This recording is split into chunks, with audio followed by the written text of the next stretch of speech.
زه منظر شهید یم او تاسو وایګل میډیا ګورئ.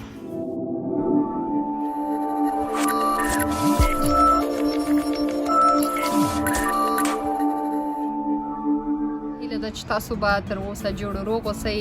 او د کووډ 19 په هکله غواړم چې تاسو ته ووایم چې دا مسله جدي ونیسئ،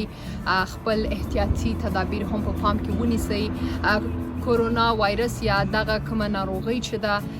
دا د دین او مذهب سره تړاو نه لري او دا د دین او مذهب سره مه تړئ. دغه ناروغي نه قوم ګوري، نه نسلیت ګوري او نه هم د چا مذهب پوښتنه کوي او بیا ورته راځي. دا هغه ناروغي ده چې دا مهال په نړۍ کې د 3 لکو نه هم زیات کسان یې اغېزمنه کړي دي او په 12,000 کسان د دې څخه تر اوسه مړه شوي دي، خپل ژوند یې د لاسه ورکړی دی. نو دا ټوکې نه دي، دا مسله باید چې جدي ونیسئ او ډیر خلک اوس په کورونو کې هم ناست دي، د کورونو څخه کار هم کوي. زه پخپله په کور کې دننه د کور څخه خپل د دفتر کارونه مخ په وړاندې بیایم، که څه هم لږ غوندې راته مشکله ده، ستونزمنه ده، خو بیا هم کوشش کوو چې ټول موږ په کور کې اوسو او تر څو ډیر ضروري کار نه وي نو بهر بیرون هم نه وځو د کوره څخه او کوشش کوو په کور کې دننه هم احتیاطي ګامونه په پام کې ونیسو. د لاسونو پریول هر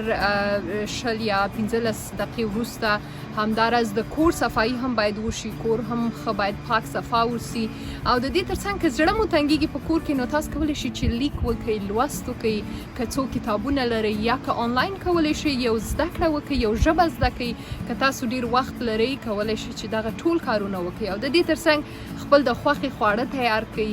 چای ځان ته باندې کوي، کینئ، مجلس وکړئ، خپلو ملګرو، کورنیو، پلار، مور، دوی سره که غواړئ چې تماس ونیسئ، اړیکه ونیسئ نو کوشش وکړئ ټلیفون ورته وکړئ، فیس ټایم ورته وکړئ، د دې د لارې هغوی سره وغږیږئ، خبرې وکړئ. نو کوشش وکړئ چې یوازیتوب احساس هم ونه کوئ او د دې لپاره چې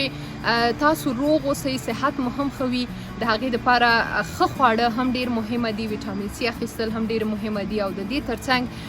تاسو په کار دی چې ورزش هم وکړئ، په کور دننه ورزش وکړئ، که حولي لرئ حولي ته ووځئ، منډه ووهئ. نو دغه ټول هغه څیزونه دي چې تاسو په کار دی په پام کې ونیسئ او که بهر ته وځئ خامخا باید ماسک واغوندئ او دستکشې واغوندئ تر څو دغه وایرس خدای مکه تاسو ته در نشي او کور ته یې رانولئ، نور پې اخته نه کوي. د مشرانو څخه لیرې اوسئ ځکه ځوانان خو بیا هم دومره نه ځپي خو مشران ته ډیر زر زیان رسولی شي. نو ستاسو څخه ډیره مننه او په دې هیله چې دغه د کورونا وبا په خیر په ټولو باندې تیره شي.